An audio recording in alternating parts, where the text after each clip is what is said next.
Hello' এস্পিৰেণ্ট, মই দেৱাশ্ৰী আছাম এস্পিৰেণ্ট চেনেলটোলৈ সকলোকে স্বাগতম জনাইছো। আজি আমাৰ এই ক্লাছটোত ইণ্ডিয়ান পলিটিৰ লগত ৰিলেটেড কিছুমান মোষ্ট ইম্পৰ্টেণ্ট আৰু চিলেক্টেড এমচিকিউ লৈ আহিছো। আৰু এই এমচিকিউসমূহৰ লগত ৰিলেটেড যিখিনি ইম্পৰ্টেণ্ট কনচেপ্ট আছে, এই কনচেপ্টসমূহ তোমালোকক ব্যাখ্যা কৰিম। First question, how many schedule is there in the original constitution of India? যেতিয়া ভাৰতৰ সংবিধানখন প্ৰণয়ন কৰা হৈছিলে, ভাৰতৰ সংবিধানখনত মূলতঃ কিমানটা শিডিউল আছিলে সেই বিষয়ে প্ৰশ্নটোত সুধিছে। চোৱা, 26 জানুৱাৰী 1950 চনত ভাৰতৰ সংবিধানখন কাৰ্যকৰী কৰা হয়, অৰ্থাৎ এনফৰ্চ কৰা হয়।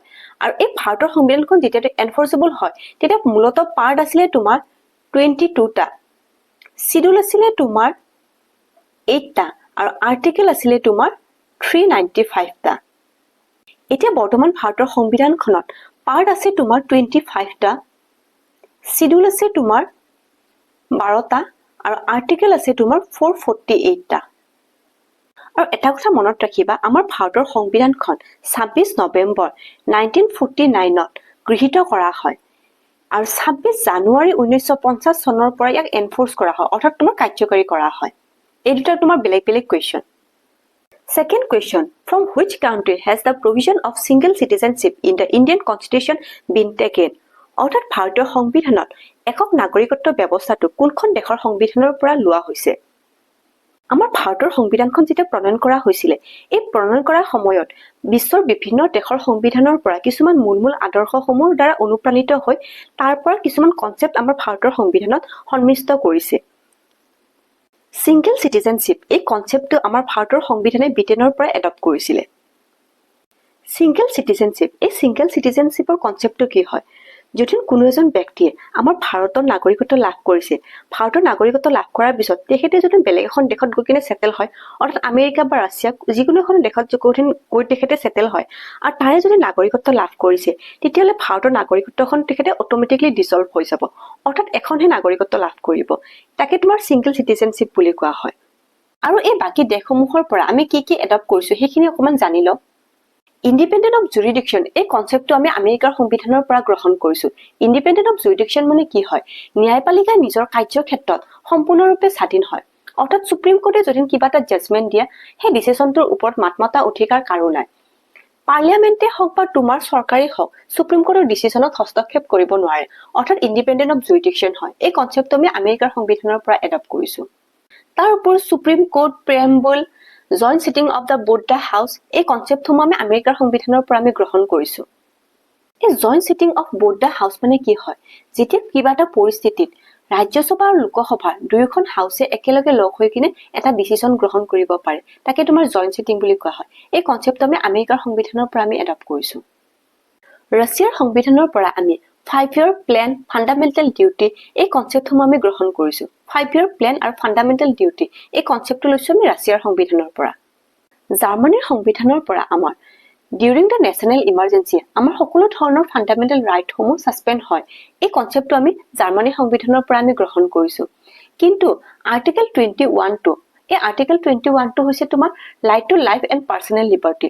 এই আৰ্টিকেলটো তোমাৰ কিন্তু নেশ্যনেল ইমাৰ্জেঞ্চিৰ ক্ষেত্ৰতো ছাছপেণ্ড নহয়। এই কনচেপ্টটো আমি গ্ৰহণ কৰিছো জাৰ্মানীৰ সংবিধানৰ পৰা। আৰু আৰ্টিকেল 21টো তোমাৰ মোষ্ট ইম্পৰ্টেণ্ট আৰ্টিকেল হয়। এই আৰ্টিকেলটোৱে আমাক right to life and personal লিবাৰ্টিৰ কথা বুজাইছে। এই right to life and personal লিবাৰ্টিৰ ভিতৰত right to marriage, right to privacy, right to education এই সকলোখিনি তোমাৰ সোমাই আছে। মোষ্ট ইম্পৰ্টেণ্ট আৰ্টিকেল হয়, আৰু এইটো SSCৰ ফেভৰেট আৰ্টিকেল, আৰ্টিকেল 21।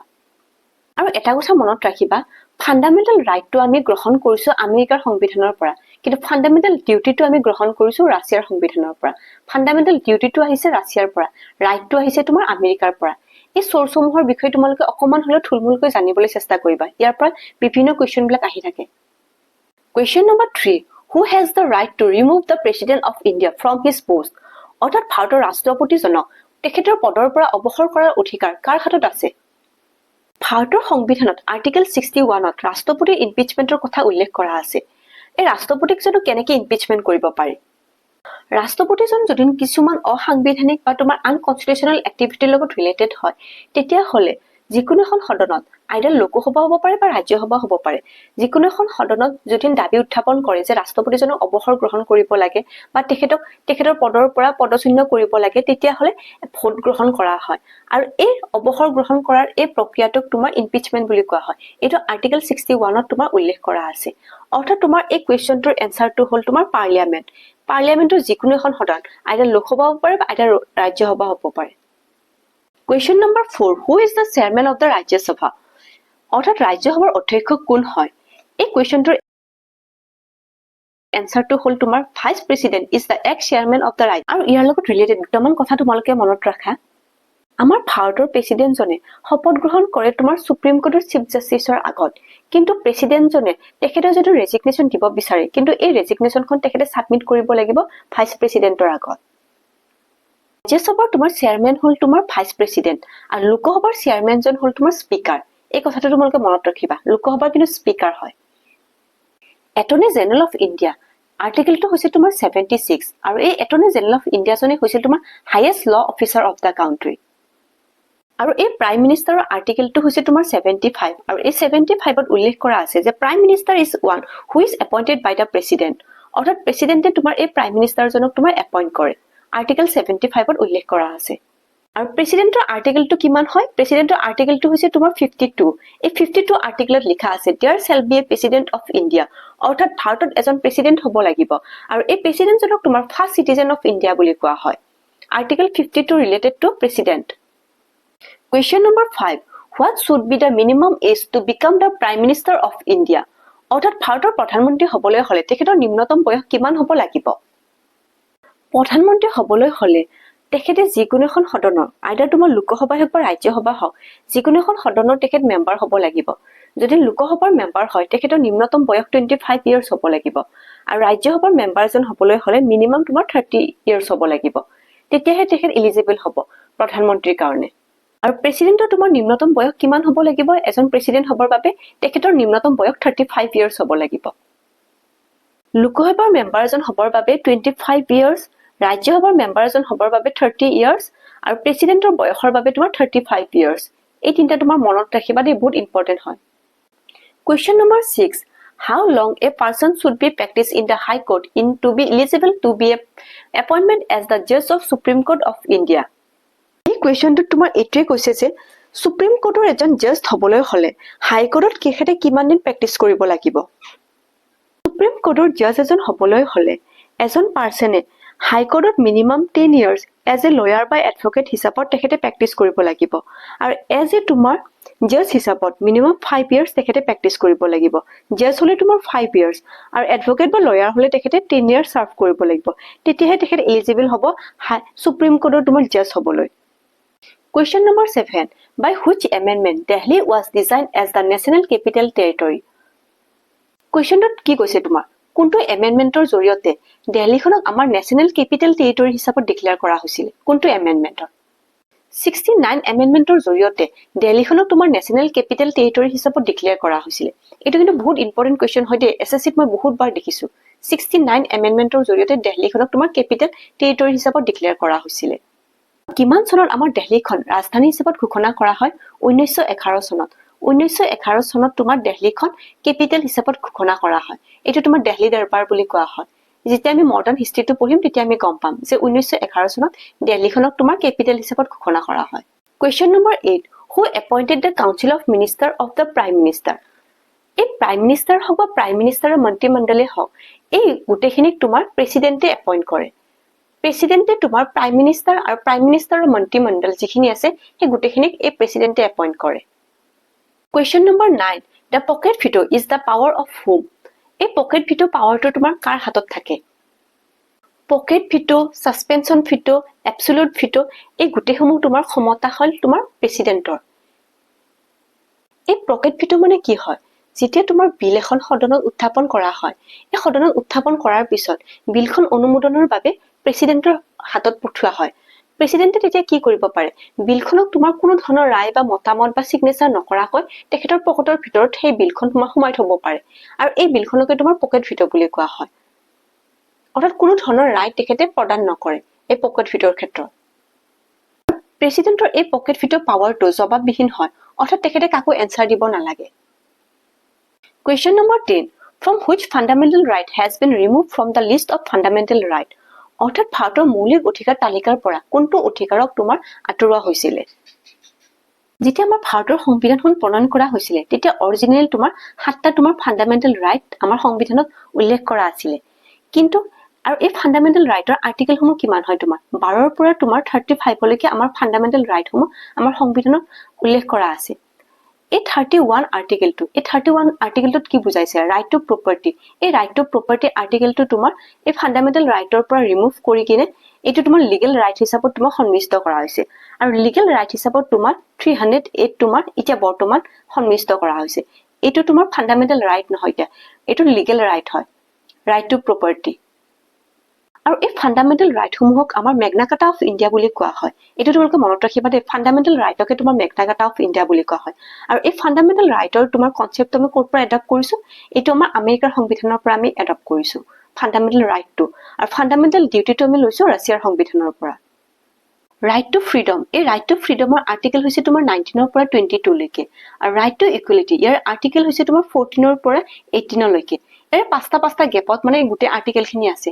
এখিনি আমি কেনেকৈ পঢ়িব লাগে মাটা ট্ৰিকত তোমালোকক মই বুজাই দিম আৰু এই ৰাইট টু প্ৰপাৰ্টি এতিয়া বৰ্তমান তোমাৰ লিগ্যাল ৰাইট হয় এটো 308 উল্লেখ কৰা আছে এটো তোমাৰ ফান্ডামেন্টাল ৰাইট নহয় ইয়াৰ কোৱেশ্চনটোৰ এনসাৰ হৈছে 3 Question number 11 Which of the following is not a special provision অৰ্থাৎ তলৰ কোনটো বিশেষ ব্যৱস্থাৰ অধীনত নহয় জম্মু কাশ্মীৰ মণিপুৰ আসাম এইবোৰ তোমাৰ স্পেশাল ষ্টেটাস দিয়া হৈছে নৰ্থ ইষ্টৰ ষ্টেট সমূহ তাৰ ওপৰ জম্মু কাশ্মীৰ ইয়াক তোমাৰ স্পেশাল ষ্টেটাসত দিয়া হৈছে আৰু অসমৰ ক্ষেত্ৰত তোমাৰ স্পেশাল ষ্টেটাসৰ আৰ্টিকেল কিমান হয় 371 বি এটো তোমাৰ এবাৰ প্ৰিলিমছত আহিছিল আৰু মণিপুৰৰ ক্ষেত্ৰত কিমান হয় তোমাৰ 371 সি এটো তোমাৰ স্পেশাল ষ্টেটাসৰ তোমাৰ প্ৰভিজন হয় জম্মু এণ্ড কাশ্মীৰৰ ক্ষেত্ৰত আৰ্টিকেল 370 এই 370 আৰ্টিকেলত জম্মু এণ্ড কাশ্মীৰক স্পেশাল ষ্টেটাস দিয়া হৈছিল কিন্তু 2019 চনৰ পৰা 370 এই আৰ্টিকেলটো ৰিমুভ কৰি কিনে জম্মু এণ্ড কাশ্মীৰক ইউনিয়ন টেৰিটৰি হিচাপত ঘোষণা কৰা হয় 2019 চনৰ পৰা সেইকাৰণে এই কোৱেশ্চনটো মই ইয়াতে ইনক্লুড কৰিছো যাতে এই কোৱেশ্চনটো তোমালোকে জানা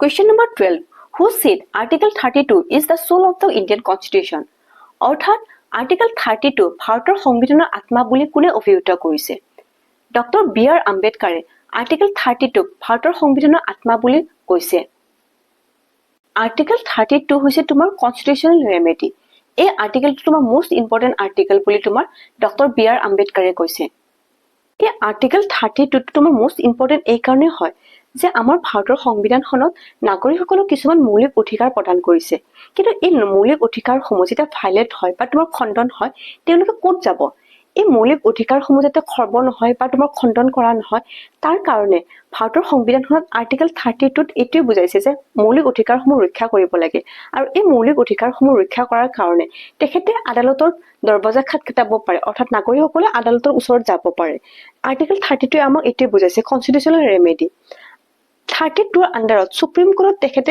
ন্যায় বিচাৰিব পাৰে মৌলিক অধিকাৰসমূহ খৰ্ব হলে আৰু 226 ৰ আন্ডাৰত হাইকোৰ্টত তেওঁলোকে উচৰ চাপিব পাৰে হাইকোৰ্টৰ ক্ষেত্ৰত 226 আৰু সুপ্ৰিম কোৰ্টৰ ক্ষেত্ৰত তোমাৰ 32 সেইকাৰণে তোমাৰ এই আৰ্টিকেলটো বি আৰ আম্বেদকাৰে মোস্ট ইম্পৰ্টেন্ট আৰু সোল অফ দা কনস্টিটিউশন বুলি কৈছে এই কোৱেশ্চনটো আকৌ আহি গল what is the article 32 article 32 হৈছে তোমাৰ কনস্টিটিউশনাল ৰেমেডি এই হয় তোমাৰ Question number 14 কেন্দ্ৰ আৰু ৰাজ্যৰ মাজত যদি কিবা বিবাদ হয় সেই বিবাদটো তোমাৰ বিচাৰ কৰাৰ ক্ষমতা কাৰ হাতত থাকে যেতিয়া তোমাৰ সেন্টাৰ আৰু ষ্টেটৰ মাজত কিবা ডিসপুট হয় সেই ডিসপুটটো তোমাৰ বিচাৰ কৰাৰ ক্ষমতা অনলি তোমাৰ সুপ্ৰিম কোৰ্টৰ হাতত থাকে অৰ্থাৎ তোমাৰ সুপ্ৰিম কোৰ্টে সেই জাজমেন্টটো দিব পাৰে সেই পাৱাৰটো অকল ৰাইটটো সুপ্ৰিম কোৰ্টৰ হাতত আছে Question number 16 এটো কিন্তু মোস্ট ইম্পৰ্টেন্ট আৰ্টিকেল হয় দে এটো আৰ্টিকেল তোমাৰ বহুত বাৰ মই এসএসসি পৰীক্ষাত দেখিছো Which article say about the protection and improvement of environment and wildlife and forest? কোনটো আৰ্টিকেলত আমাৰ পৰিৱেশ বনাঞ্চল আৰু বন্যপ্ৰাণীৰ সুৰক্ষা আৰু উন্নতিৰ সম্পৰ্কে কোৱা হৈছে article 48A protection and improvement of environment wildlife আৰু forest এটো তোমাৰ মোস্ট ইম্পৰ্টেন্ট আৰ্টিকেল হয় এনভাইৰনমেন্টৰ ক্ষেত্ৰত 48A এটো এসএসসিৰ ফেভাৰিট কোৱেশ্চন মনত ৰাখিবা দে একদম মাইন্ডত সোমাই লবা protection of environment article 48A article 36 পৰা 51 লৈকে এইখিনি তোমাৰ ডিপিএছপি হয়। এই ডিপিএছপি হ'ল তোমাৰ directive principle of state policy. Article 46, এই আৰ্টিকেল 46 টো তোমাৰ ডিপিএছপি হয়। ডিপিএছপিত কি কৈছে তোমাৰ promotion of education and economic interest of ST and SC, অৰ্থাৎ ৰাষ্ট্ৰৰ দুৰ্বল আৰু পিছপৰা সম্প্ৰদায়ৰ অনুসূচিত জাতি আৰু জনজাতিৰ উন্নতি আৰু তেওঁলোকৰ কল্যাণৰ কাৰণে কাম কৰা। আৰ্টিকেল 46ত কৈছে, এইটো তোমাৰ ডিপিএছপিৰ আৰ্টিকেল হয়। আৰ্টিকেল 49, আৰ্টিকেল 49ত আমাক কি কৈছে? আৰ্টিকেল 49এ কৈছে যিবিলাক আমাৰ হিষ্টৰিকেল প্লেচ হয় বা মৰ্নামেণ্টছ হয় সেইবিলাক আমি প্ৰটেকশ্যন দিব লাগিব, তেওঁলোকক সংৰক্ষণ কৰিব লাগিব আৰু তেওঁলোকৰ উন্নতিৰ কাৰণে আমি চিন্তা কৰিব লাগিব। আৰ্টিকেল 49ত কৈছে to protection of historical place. Article 18, which committee recommendation the establish of panchayat raj system? এই পঞ্চায়ত ৰাজ ব্যৱস্থাটো আমাৰ ভাৰতত কোনখন কমিটিৰ ৰিকমেণ্ডেশ্যনৰ মতে আমাৰ ভাৰতত জাৰি কৰা হৈছিল?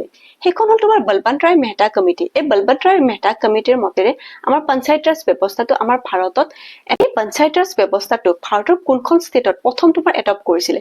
সেইখন হ'ল তোমাৰ ৰাজস্থান। ৰাজস্থানত তোমাৰ ফাৰ্ষ্ট পঞ্চায়ত ৰাজ ব্যৱস্থা এডপ্ট কৰা হয় 1959ত। আৰু এই 1992ৰ পৰা পঞ্চায়ত ৰাজ ব্যৱস্থাটো আমাৰ ভাৰতৰ সংবিধানত সন্নিৱিষ্ট কৰা হৈছিলে। 1992ৰ পৰা পঞ্চায়ত ৰাজ ব্যৱস্থাটো তোমাৰ সাংবিধানিক মৰ্যাদা লাভ কৰে। অসমত তোমাৰ 22 এপ্ৰিল 1994ৰ পৰা এই পঞ্চায়ত ৰাজ ব্যৱস্থাটো তোমাৰ এডপ্ট কৰা হৈছিলে। সেইকাৰণে 22 এপ্ৰিলটোক তোমাৰ পঞ্চায়ত ৰাজ ব্যৱস্থাৰ দিন হিচাপত তোমাৰ উদযাপন কৰা হয় এতিয়াও।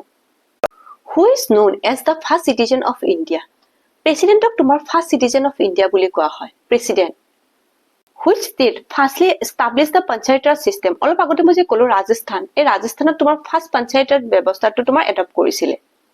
Which article said that there shall be a council of minister with the prime minister? কোনটো আৰ্টিকেলত কৈছে? অলপ আগতে মই কৈছিলো আৰ্টিকেল 74ত যে আমাৰ প্ৰাইম মিনিষ্টাৰৰ লগত প্ৰাইম মিনিষ্টাৰৰ মন্ত্ৰীমণ্ডল হ'ব লাগিব। এইটো আৰ্টিকেল 74ত উল্লেখ কৰা হৈছে।